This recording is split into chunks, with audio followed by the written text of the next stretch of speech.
Sean, hello. Hi, good morning. I'm so excited to have someone from Argentina because we've had lots of other countries. We've had South Africa, Australia, even Bognor Regis, but we've never had Argentina before. Sean, can you tell us exactly where you are, what the time of day is, and what the weather is, please? Right, so we farm on the southern edge of the Pampas, the southeast corner of the Province of Buenos Aires. It's now mid-spring in November, 9 in the morning, and all set to go. We're planting sort of summer crops at the minute. Excellent. So just for everyone on the podcast, just want to give a bit of a description as to who Sean is, and we're also live on LinkedIn, YouTube, Twitter, and Facebook. But let's give a proper introduction to Sean, because it's great to have his time today. So we're doing a Talking Leaders conversation with Sean Cameron, soil steward and Argentinian arable farmer.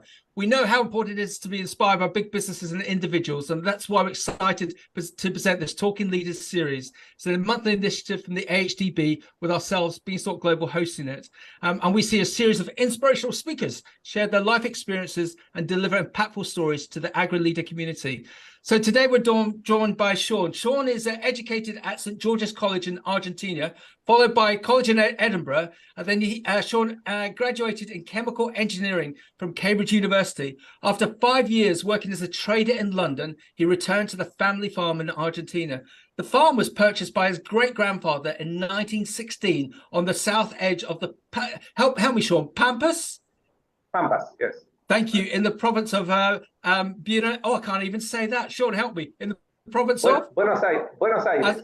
As a sheep farm, this gradually veered towards Aberdeen Angus cattle and an ever-increasing amount of annual grain crops and potatoes. In 1993, Sean returned to manage the farm with his Canadian wife, Jennifer. It then became 100% arable annual cropping. And by 1996, all the farm was farmed in a non-till farming system. So that's going to be amazing to hear about that.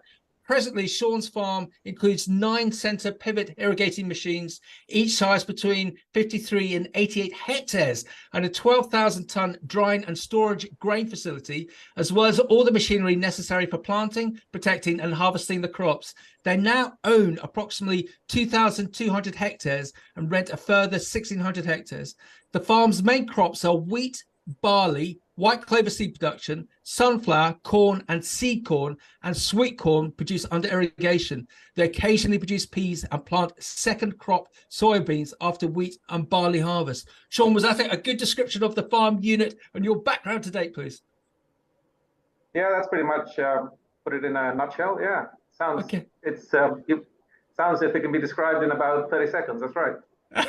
And Sean, just out of curiosity, if we came and had another broadcast, or we're lucky enough to visit your farm in say 10 years' time, tell us the plan? How are you going to develop the farm itself? Well, I've already worked, I guess, 30 years, nearly 30 years on the farm. I've developed it from, as you've described, from what was ending a cattle and sheep farming operation into a fully arable crop, continuous agriculture, and we were lucky enough in the mid-90s to turn it all into a no-till system, which for the Pampas and for the soils we have and the climate we have works really, really well. I mean, we were able to sort of discard our plows and our discs in a 18-month period and fully turn into no-till in no time. Now we are beginning to get some of the nature fight back sort of problems in our no-till system, herbicide-resistant weeds particularly.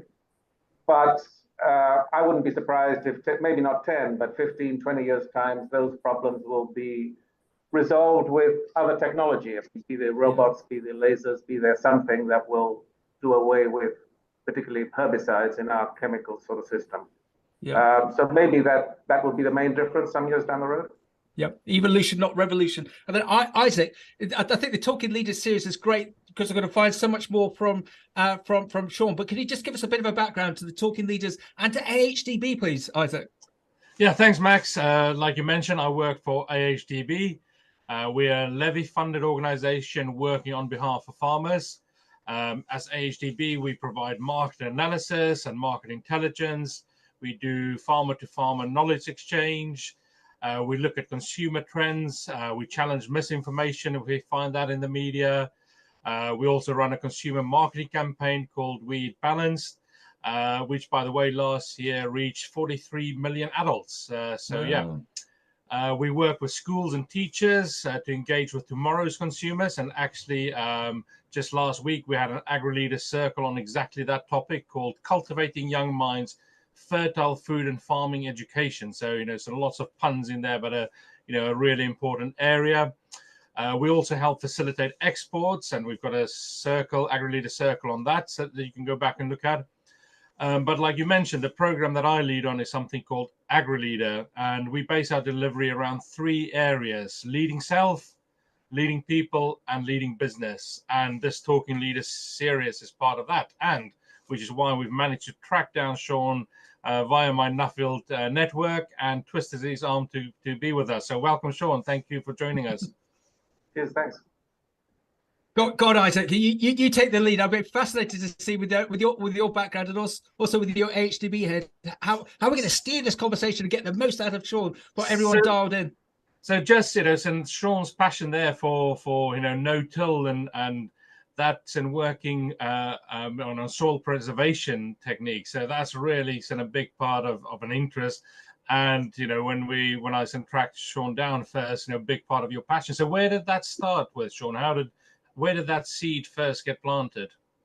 Right. I mean, the Pampas itself are very young soils, not only geologically young because the Andes are one of the latest, last big mountain ridges to be formed geologically, and all the Pampas soils were basically windblown off the Pampas. So you get the sandier soils closer to the Andes, and then at our end, the eastern end, you get the finer particles that flew off the Andes, and we got some very good Frankie loam soils, which over thousands and millions of years, with lots of rain in this area, we created these very rich organic matter soils, up to sort of 7% pristine organic matter.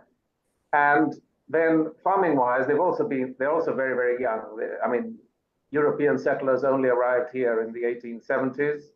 Then there was only cattle and sheep farming till 1950, and then probably intensive agriculture only started after Norman Bullock's Green Revolution in the 70s. And that started with conventional plowing, disking, whatever, but only for about 25 years. So there's only been real cultivation of these soils for 25 years, and then we were lucky enough to start no-till.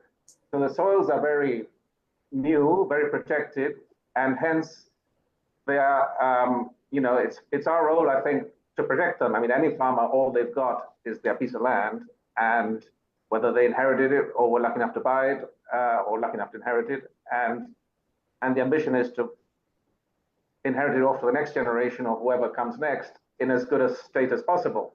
And we are lucky enough to have started with very, very good soils. So I think, but on the other hand, then it's our duty to protect them, just for ourselves, for humanity, call it what you will. I mean, these are soils that can be very intensely farmed and would allow more marginal area, hence, to be left in conservation, because we can produce a lot of yield, but we must protect them. We must prevent them from being eroded. Here, it's a very windy area. If we do a lot of tillage, the soils fly away. And however much I just said that we can maybe think about replacing chemicals, and chemicals won't be an issue some years down the road, I don't think anybody is working on creating soil. We must protect our soils, and that Sean, was what the driver. In all of that, amongst your neighbours, are you fairly unique? You just said it's since the 60s, 70s, all of this cultivation happened, but yet you saw the light, if you like, in way back in the 1990s. That's a long time before a lot of other people. So what were that penny drop moment for you? And so are you is that common ground where you are, or is everybody's in no-tilling? Well, that's the funny thing about no-till in Argentina. No-till in Argentina started in the early 90s, and by the late 90s, 95% of the farming was done in no-till. It's one of these very few corners of the world that a particular farming system changed completely over a very short period of time, and everyone's done it. I mean, it happens to be that our land is suited for no-till. I mean, I'm not trying to say that everybody in the world should be farming no-till. But in this area, it works very well. And I think it's, the difference between having non-tilled soil and tilling it every year is colossal. I mean, it's very difficult to transmit over a Zoom call, but actually grabbing hold of land that's not been tilled, that's full of earthworms, that's full of galleries, that permeates the water and stores it, and soil that you're bashing around every year just to create an artificial seed bed, that's colossal. And these soils thank you for it. I mean, these soils behave an awful lot better in no-till than if they're tilled. Would you say, so you've said sing the praises there of the soil, but you think then it's really that different between where you are and here in the UK, and what can the UK farmers learn from you? I think they probably are different. I mean, I don't know that much about British soils. I spent schooling in Scotland, which was different. I mean, I spent a lot of time on farms in Fife and the like. But I just happened to have done last month a trip to Romania, which has very heavy clay soils. I wouldn't dare suggest to them what they should do with it, how they should farm their soils. But in a little corner of their farm, they had a little trial of 4 years no-till. And to my mind, that's the best soil they had. So, but far from suggesting that Britain should go into no-till. I mean, they've got a different climate, they've got different soils, they've got different challenges, they've got different scale. To change machinery around when you've got a small scale is a colossal capital investment for just changing a system. We have the advantage that we get a lot of acres out of our machinery. Hence, changing it, we dilute that cost over a lot of acres very quickly. So, but on the other hand, I was reading a little or listening to a little YouTube video by David Exwood from the Sussex Weald just this week, and he was transmitting the same things I do. All I've got is my soil. I must protect my soil with maybe different parameters and different measuring different things. But he also showed an earthworm. So I think we are all after the same thing, getting our soils to be as productive as possible whilst protecting them as much as possible. Nobody's going to make our farm again. If we lose it, whatever goes down the river off your field, or whatever goes flying into the Atlantic off my field, doesn't come back. Yeah. No one's going to make it again. I actually know David. He's not too far away from where I'm in Sussex. Him and Surrey. Right. So yeah. So what would you say is the initial first step? So if people are thinking, right, this, David and Sean, they sound like they're talking a bit of sense.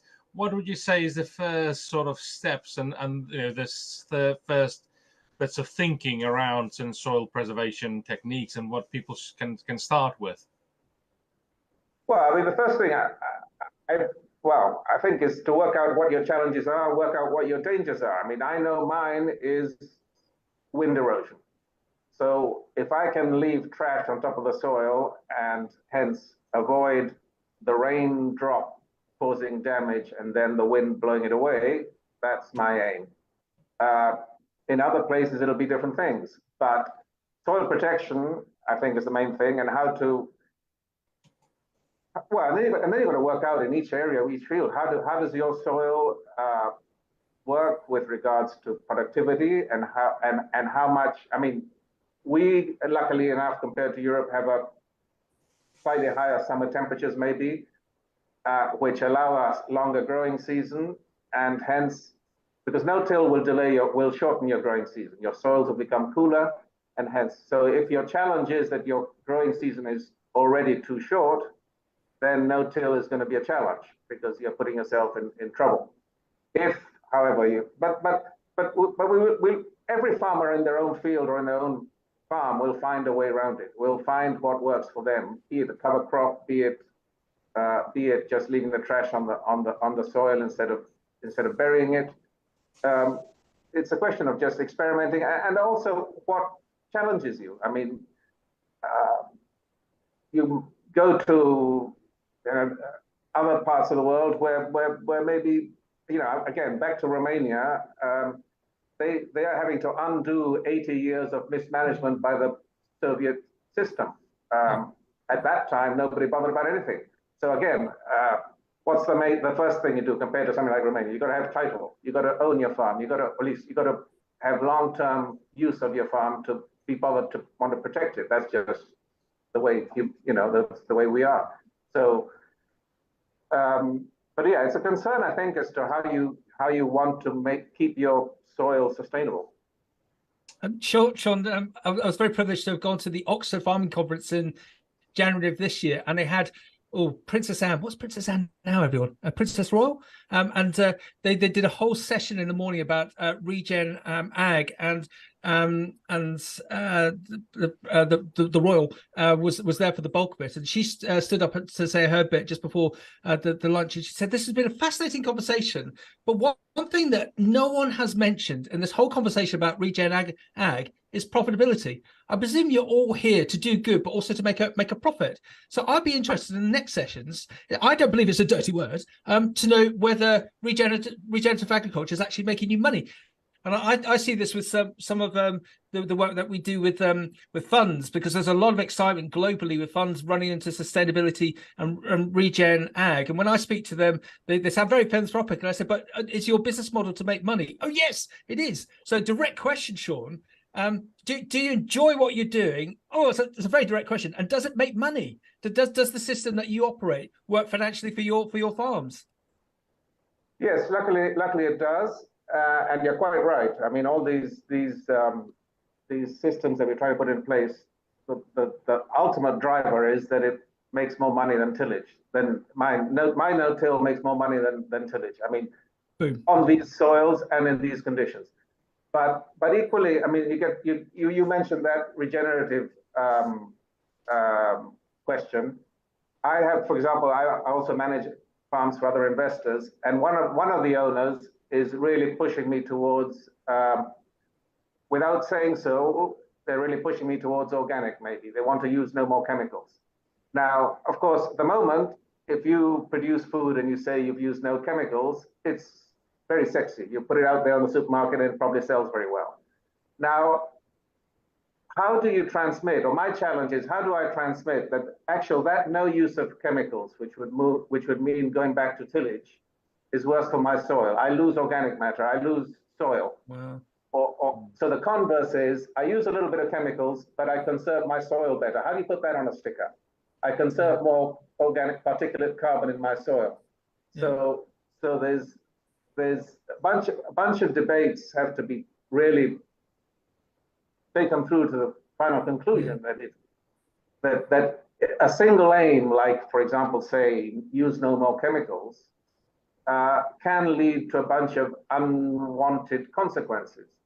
And we've got to be very careful, because the consumer doesn't necessarily know everything that we do when we produce our food. And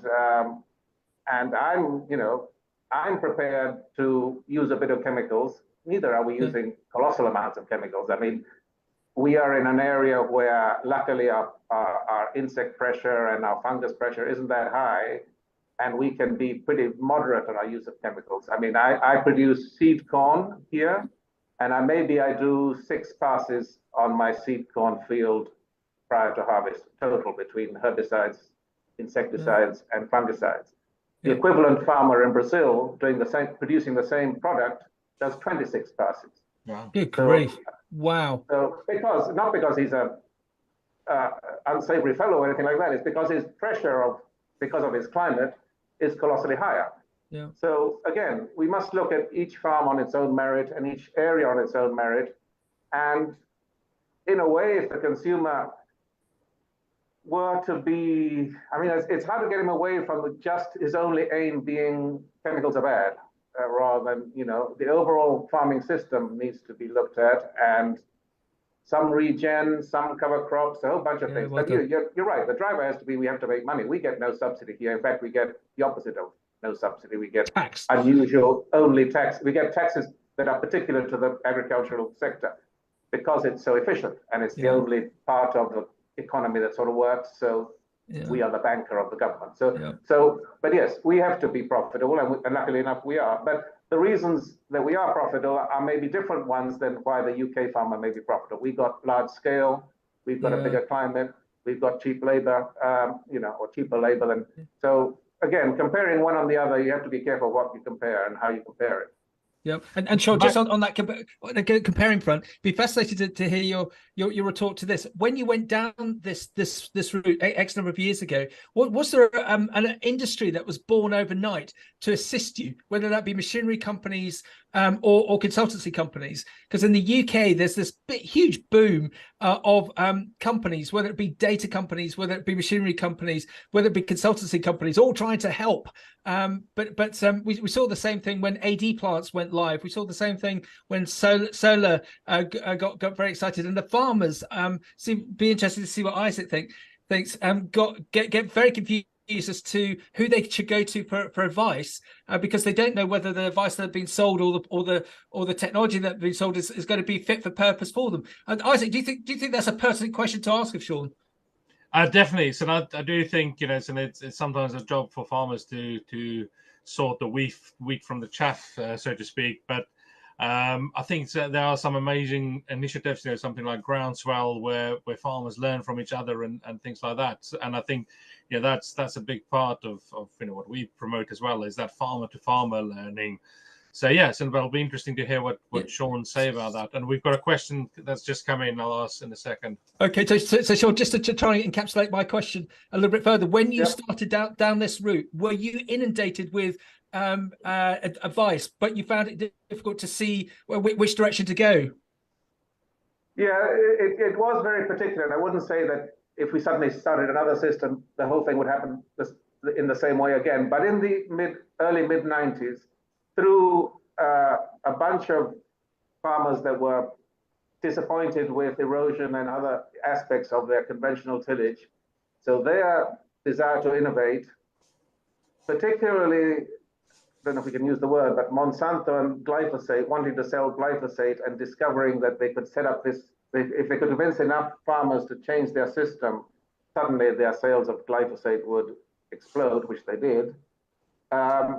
These 2-3 things came together, and there were machinery companies, particularly local machinery companies, adapted very quickly. And in 5 years, we had very good planters from having no planters at all previously. Wow. Okay. So it all sort of gelled together on a one-off. I mean, that we, for 30 million hectares to be able to change from plow and disc to no-till in 5-6 years is extraordinary. I don't think it can be repeated many other places in the world, even here again, sort of thing. And we do have, as you mentioned, we have private, couple of organizations. One's called CREA, which is already 60 years old, and it's where groups of farmers talk together. And the idea is that you have a monthly meeting on each member's farm, and there are sort of groups of about 10 or 12. And the idea is that if 10 people go to a meeting, each with one idea, we leave with 10 ideas. So it's really based on sharing. It's really based on sharing, and because farming is a great industry in that I'm happy to share. I'm not affected whether my neighbor does well or badly. I'm not an industrialist that I've got to sell the stuff I make whilst the factory next door doesn't sell it. Like I don't have to fight for market share. I mean, I'm privileged. Again, a lot of farmers don't realize what a privileged industry we are in, that we can increase production and have a guaranteed buyer. I can increase my production 30% and I know I'll sell it. I may not like the price, but I know I'll sell it. It's not, tell that to an industrialist and they cut your hand off with that, to have that privilege. Yeah. So it is an industry that we can share. And then parallel in the 90s, another organization called basically Argentine No-Till Farmers created and became very strong. And again, through a lot of sharing, a lot of, we changed the way Argentina farms in 7-8 years. Yeah. Great. Sean, I think just before we come on to Isaac's question, I think that's great that, and it's not rocket science, but that thought of having a number of farmers coming along, everyone's got one idea, and everyone comes out with 10 ideas is such a good thing, and such great collaboration there. Occasionally, what I see in the UK, especially with go for something specific like carbon capture. So there's a number of data systems out there, and the farmers I'm meeting, they're confused, and because they're confused, they're just stepping back from it.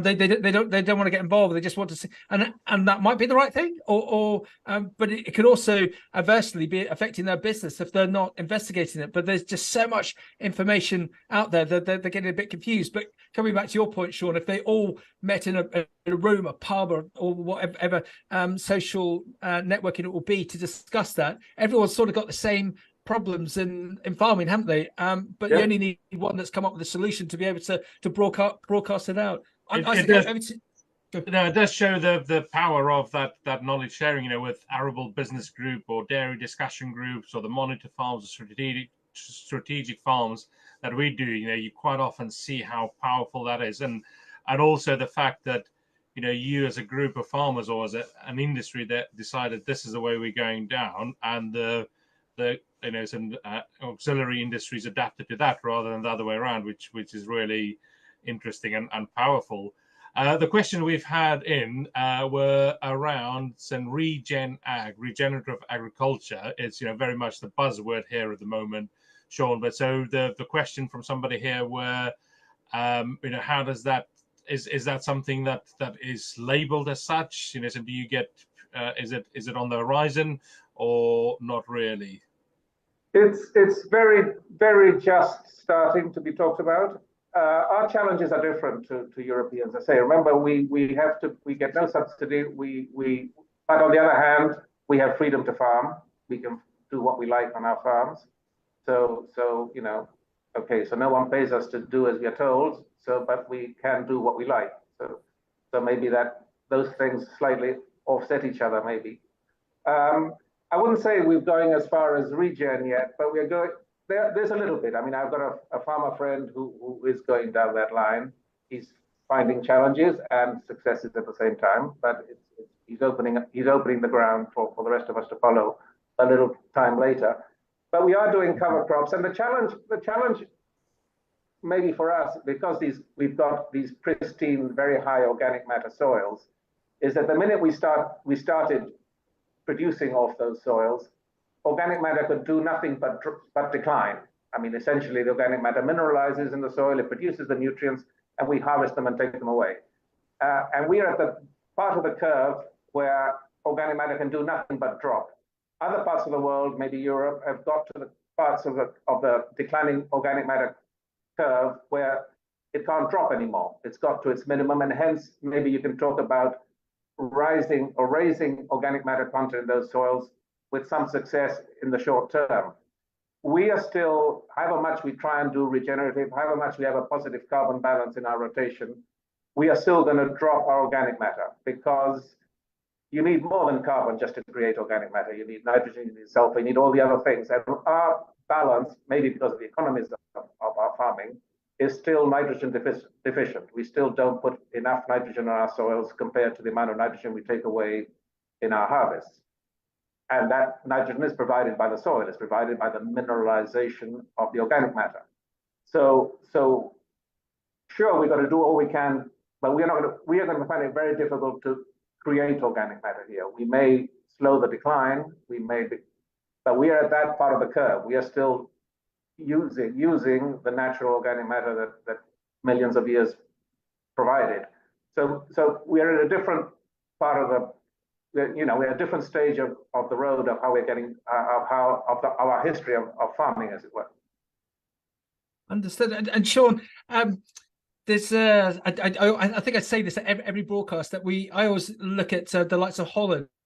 And the Dutch diamond, as they call it, that they've got this virtuous diamond, or call it a circle, that they have government, they have industry, and they have education, and the three work hand in hand, glove in glove, to provide positive input for the horticultural sector, to take the horticulture sector to the next stage.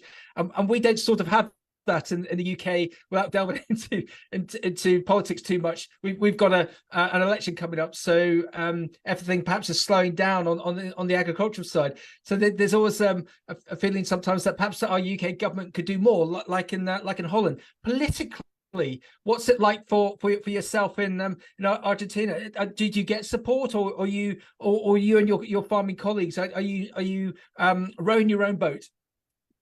We very much row our own boat. We had an election last 2 days ago, last Sunday, which changed the political party in power, which we are welcoming. We hope that this new, although pretty unknown character that's going to be presiding us for the next while is going to be more in our favor. We have a history over particularly the last 20 years, of having a completely antagonistic government. I mean, illogically, because we are the driving force, economic driving force of the country, we are complete loggerheads with the government. But that's because it's a socioeconomically difficult country. I mean, there are 40% of the population is deemed poor, below the poverty line.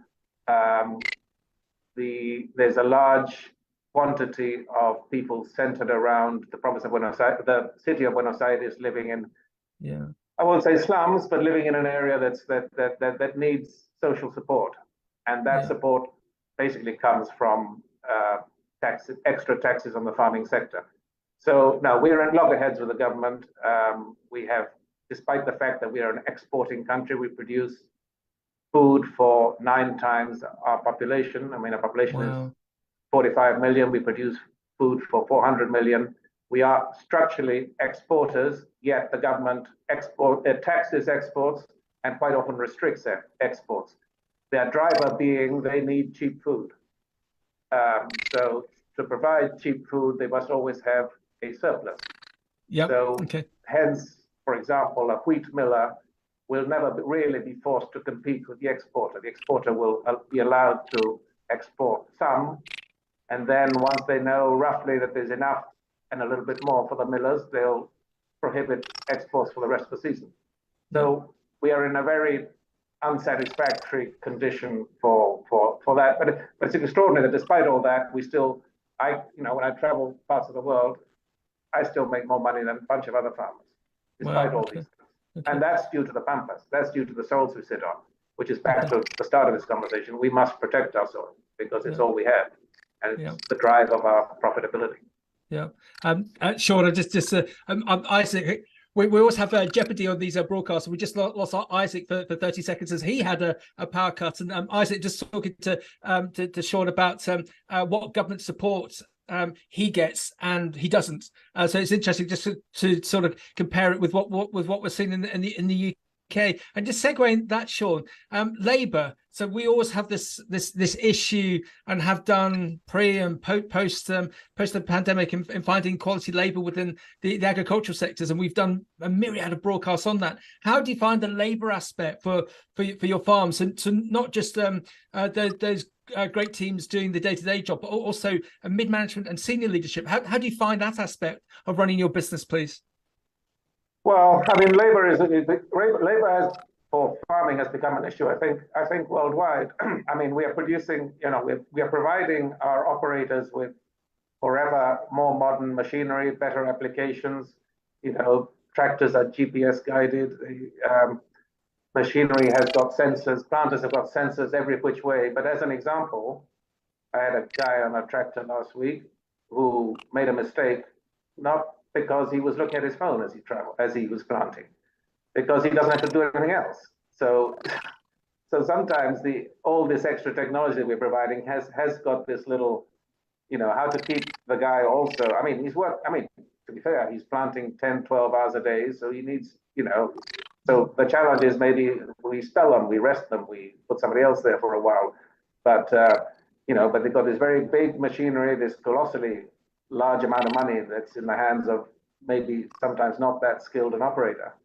But the younger folk, luckily, I mean, they're far better than I am at it because they adapt to this technology really quickly. They can use it. So that much is good. My view on how I farm my business, or I manage my business, which compared to European farmers is quite large, is that I make it simple. I try and make it as simple as possible.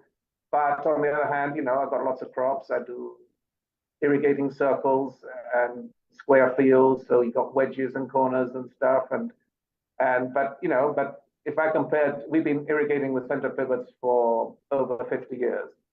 The the ones that are nowadays, you have them on the phone, you switch them backwards and forwards and tell them to water more or less from your phone, from whichever corner of the world you're in. So it does. Technology has changed the way we farm an awful lot. But I think we also need to be careful which parts of technology we adopt. I don't think I want everything to be remote and everything to be. I mean, sometimes I'm planting for seed corn production with a company that we contract with, and they are 500 kilometers away with a computer telling me what's happening in my field. I say, I know what's happening in my field because I walk it and I know. And maybe you're wrong and I'm right. So we've got to be careful how much of this technology we adopt and in what form we adopt it. But yeah, farm workers are a challenge, but here they're more of a challenge because I guess we should pay them more. But the market pays what we pay. That would turn them. I mean, there is space for us to pay them more. Their productivity, because of the scale of the machinery they use and the hours they can do, is way high. I mean, I've got a combine that combines 4,500 hectares a year because literally I'm combining something for 10 months. I mean, I'm starting combining December or maybe even late November, December, say, with peas or barley. January will be wheat. January will be white clover. End of February will be sunflower. March will be sunflower. April will be soya beans, and then May, June, July, August, September will be corn. So he's got a month off in October, November to fix his machine.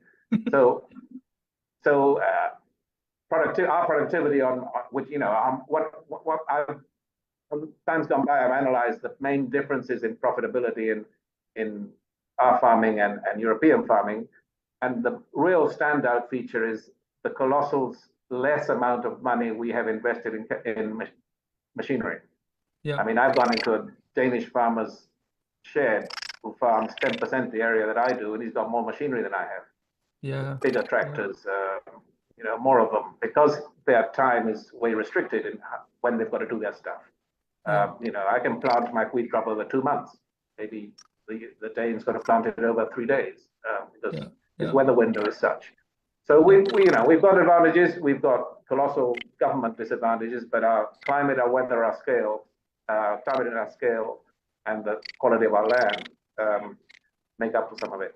On the other hand, sometimes another thing I've been asked about, compare British and our farming. I mean, I don't know enough about British farmers, but it strikes me that one of their big advantages is that within 150 miles of your farm gate, you've got 40 million high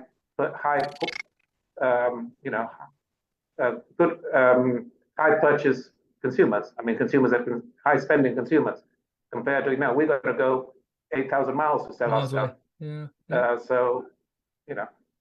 And Sean just had a question in, from Henry from Kent. Database systems. Does Sean run a farm data management system so that he knows what is happening with his business, not only cropping wise, but accountancy wise and labor wise? So there's a myriad of systems in the UK. So do you run a system, or are you running everything off the back of a ring binder? How do you work on that side, please? I'm sort of halfway. I do a sort of management accounts per crop. I'll do 2,000 acres of wheat, and I'll have a management account for my 2,000 acres of wheat. I won't do it field by field. Equally, I've got seven different business things that I do, and I have management accounts on each seven, but not on each field. Right. Okay. I have a management account on my irrigating system as a business model, and one for the rest of my machinery, one for my silo plant, and one for my trucks and stuff like that. But I won't go field by field. Okay. That's just. I mean, some people go field by field here, but I'll go just crop by crop. Okay. Next question. In your farming group, is there much conversation about, drumroll, AI? So AI is going to revolutionize farming, agriculture. What's the view from South America? That group met at my farm 3 months ago, and I put it out there as something that's going to happen. I was lucky enough in August to visit the headquarters of a company in Illinois called Precision Planting, which yes. Produces a bunch of stuff to effectively plant better. And I was speaking to one of their computer nerds, or one of their guys who actually does the software for all this stuff. And he says, you don't know what my working life has changed in the last 8 months since ChatGPT came on. And he says, you don't know what your life is going to change over the next 5 years. So yeah, I think it's a colossally powerful tool that maybe not I, but the next generation will find the rate of change. I mean, we've all found, I think, through our working life, the rate of change has done nothing but increase. And it's just going to get faster. I mean, things are going to change colossally fast. I mean, we're going to be doing stuff in 5 years' time, I think, that we don't imagine today, or doing it in a way that we don't imagine today. Yep. Am I going to say this? I recently covered a big produce conference in America, and they had a keynote speaker. I'll tell you what, I won't nominate him, but you know who he is. He was a co-founder of I don't know, something like this. So the major speaker, and the compere behind the scenes asked him, "Oh, my wife wants to get the new like that, but 14. What would your advice be, Mr. Speaker?" Mr. Speaker said, "Oh no, don't! It's a waste of money because you can't do any more with that sort of device. It's reached its limit." And he was quite shocked by that. But I suppose this will get replaced, won't it? And I suppose that's the thing that your farming group and Isaac and the AHDB and all of us are going to be aware of. It's what's next. It's like the Farmers Weekly in the year 2000. They had a competition as to the invention that changed UK agriculture the most in the last 100 years. And what was it? It wasn't the combine harvester, it was the mobile phone. So I suppose that's be fascinating to see. Isaac, over to you. Isaac, stop. We got a problem with your sound, Isaac. It's got all Daleki. So Sean, carbon capture. So again, we sort of briefly went over it earlier. There's so much talk about it within UK agriculture. I suppose it's a bit of a similar question to that of AI. Is carbon capture something that your farming colleagues, your industry groups are talking about? Are you watching us over in the UK and Europe to see what we're doing with carbon capture, or are you deep into the nettles in it as well? No, to be honest, we're watching you. What's particular about the Pampas, which a lot of parts of the world don't necessarily realize, is that the Pampas have historically always were tree-free. There are no natural trees in the Pampas. There never were. So, we're not having to deal with the negative effects of deforestation because there never was any deforestation here. The natural plant thing here were grasses. There was just Pampas grasses and grasses all over the country. So it was that's what created our carbon. Years and years and years of grass. That's it. Okay. So we're not having to deal with, hey guys, replace the trees, because there never were any trees. Right. On the other hand, the 7% pristine organic matter in our soils, we need to protect. We've lost already. We're down to 5 probably, and in some places even worse. But as I say, carbon is not just a question of, or organic matter carbon is not just created by adding carbon to our rotation. That would be very easy. I'd go and buy a truck full of coal and throw it on my field and solve my organic matter carbon. But that doesn't work like that. We need to organically try and capture and transform soil carbon, residue carbon into soil carbon. And that's quite a complex energy and hence money cost equation. We have to put in more nitrogen, we have to buy it, or we have to not harvest it. So who's going to fund that? That's always our question, is who want us? And I don't see enough people coming to say, I'll pay you for increasing your organic matter content in the soil from 5 to 5.1, because that doesn't sell.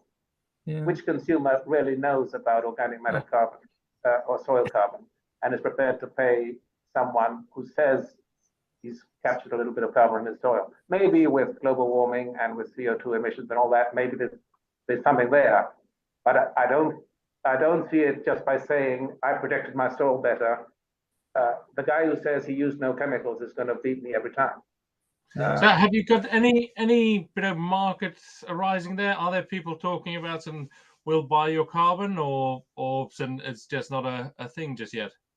There's a little bit, but just as an anecdote, for example, I've got a trial on one of my fields from one of the big European chemical companies, which is basically here's a field, let's split it into, you do your normal stuff on one half, and we'll do as much as we can to increase carbon in the soil on our side. Because they are one of these companies that have said we're going to be carbon neutral by 2030, and they want to tick the box that as well as having all their vehicles being electric vehicles, that they're actually helping the farmer capture carbon. To start with, they found it very difficult to do anything different to what I'm doing on my half, on their half, to say they farm more carbon friendly. But that same company, I'm doing, so what they suggest on their side is more cover crops, more intensive, more farming for the soil, as it were. But with the same company, I produce seed corn, and I've got a manager or an employee of that company that I deal with but obviously he's concerned with producing as much seed corn off the hectare that we're doing the seed corn on.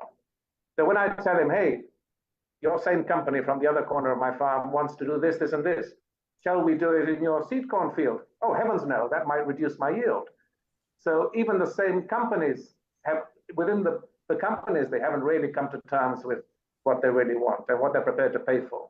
Because the minute you're talking money, then carbon goes out the window, because they don't know who's prepared really to say, we're going to put a pile of money into, and a pile of money, I mean, reduce my yield or increase my fertilizer or do something just to say, I've been a little more carbon friendly. I haven't found the guy yet who's going to do it. Yeah. I'm sure. Specific question, rainfall and water availability. What is it like with you?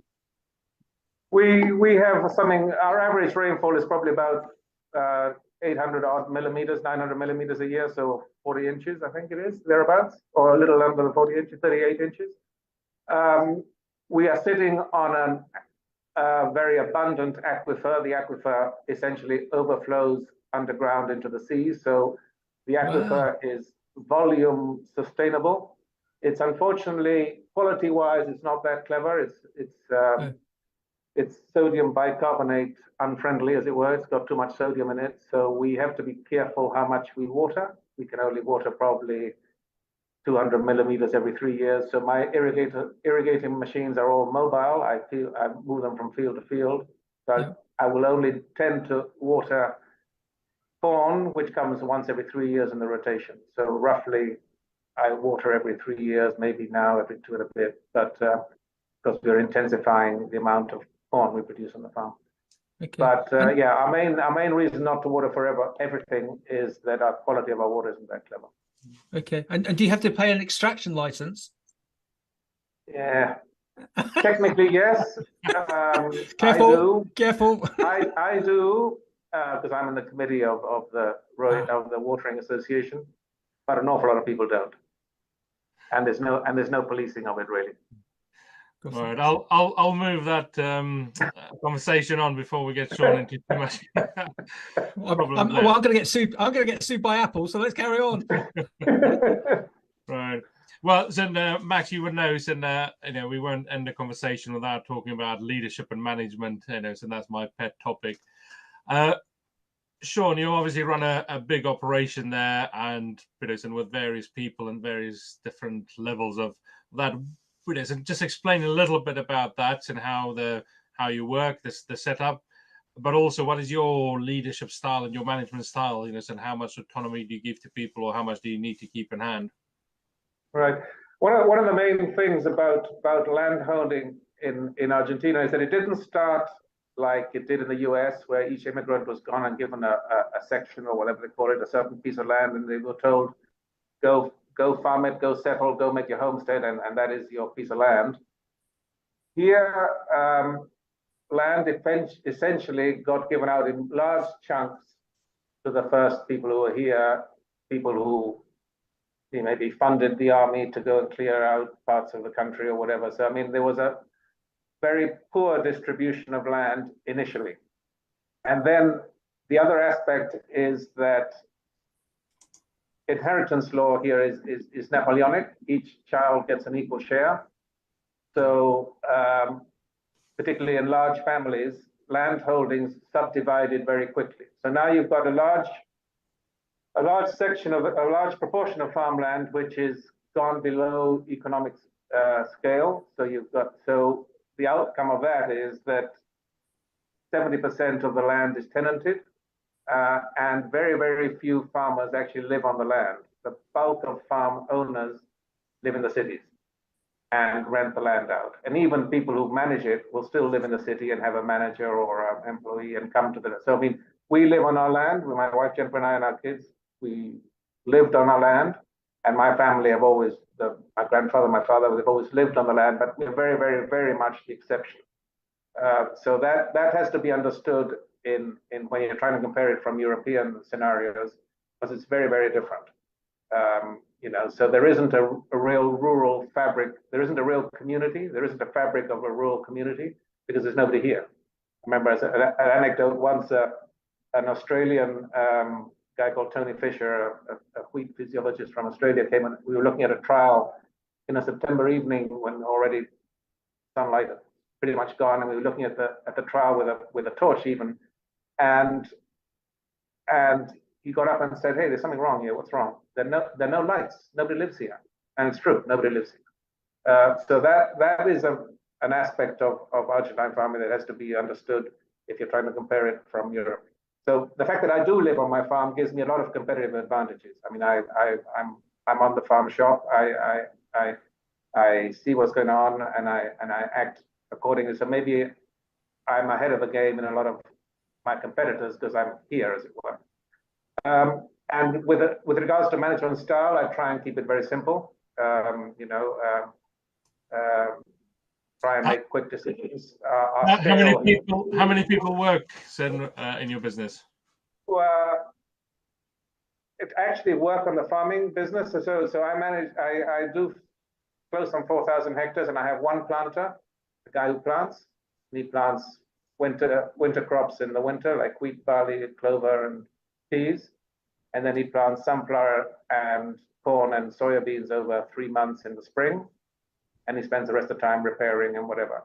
I've got one crop sprayer who sprays on a 40-meter boom, sprays 35,000 hectares a year with multiple applications on various fields. And then I've got a guy who drives a combine and his helper. And I've got a right-hand man who runs my silo plant. And I've got 3 truck drivers, lorry drivers to haul grain. And the rest of the people work sort of more on the homestead and whatever. So it's colossally few for the scale, for the amount of acres that we use, which is on the one hand one of our advantages, but on the other hand, my total wage bill isn't really very incidental in my business. That's not where my costs go. I mean, my costs are in fertilizers particularly, and tax and stuff like that. I mean, my wage bill could be, I think probably if I were to be honest, my wage bill should be more generous. But that's not the drive. That doesn't do or undo the bottom line, as it were. Yeah. Sean, question from myself. I covered recently. I covered a UK agriculture university, and the lecturers there said that they love the students to bits, but one thing that they have found is that they don't have much international ambition. You look at Isaac's background and what he's doing with Nuffield, and I was very lucky to have done a year on cotton in Australia, and it was the making of me. Would you encourage people, students from UK and Europe, to come out to Argentina to farm, to gain an understanding of the farming systems with yourself? I'd certainly encourage them to travel. I mean, I've received particularly Scottish students on the farm here, and I've gained an awful lot for going elsewhere. I mean, the main thing I've learned is to come back to the Pampas and see how lucky we are to farm on these soils. On the other hand, that gives us a bunch of responsibilities about these soils. But sure, I think people should travel just to see how other realities, and then hence be respectful of thinking that just because you're good at what you do in your own place, that you should extrapolate to tell someone how they should do it somewhere else. I mean, each farm is its own environment, and certainly each country is its own environment with regards to how to farm. Be it just because of the soils, the climate, and the geopolitical situation that they're allowed to farm in, or, I mean, it's completely different to farm under a subsidy, and essentially, to some extent, you're turned into the gardener of the environment. I mean, you're paid to look after the land, maybe, rather than to say, here, go and compare that to complete freedom to farm, and they're two different worlds. Yeah.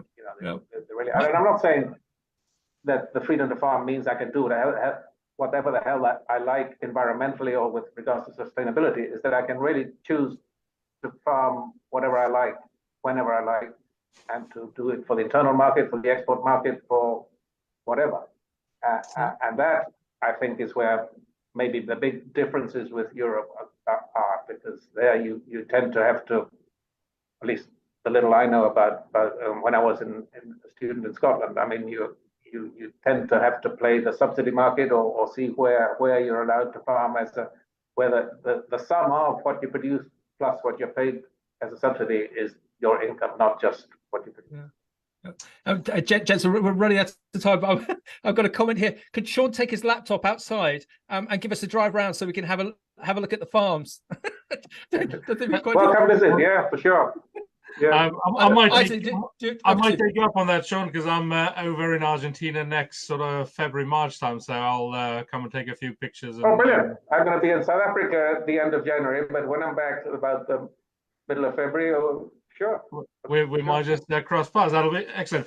I'm not quite satisfied yet with the whole leadership thing. So a couple of tips, and maybe just a tip or two on, your leadership style or your management style, because obviously there's not many people, but you run a very successful business. To wrap up there, please. Yeah, I mean, obviously, because not only do I farm my 4,000 hectares, I manage 3 farms for European investors. Well, one's a Chilean, but the other 2 are European investors.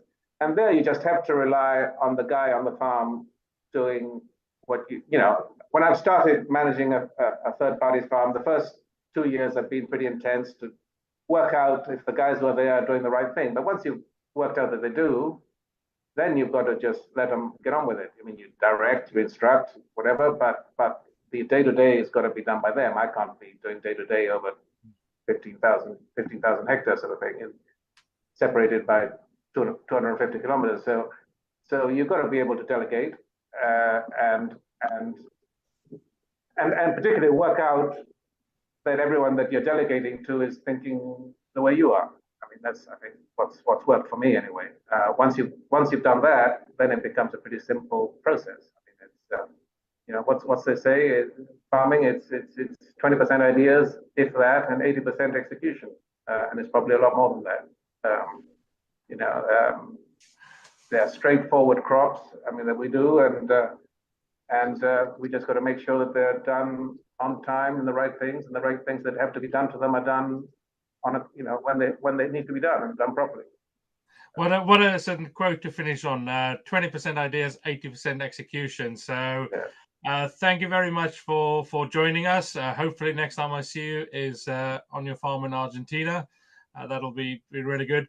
And so, from my side, thank you. If you have any questions, if you're watching so have a look at what we do at AHDB, have a look at the Agri-Leader program and get in contact. So thank you very much. Great. And Sean, when Isaac comes along, if there's a small short bloke carrying his bags, that's me, because I'm coming as well.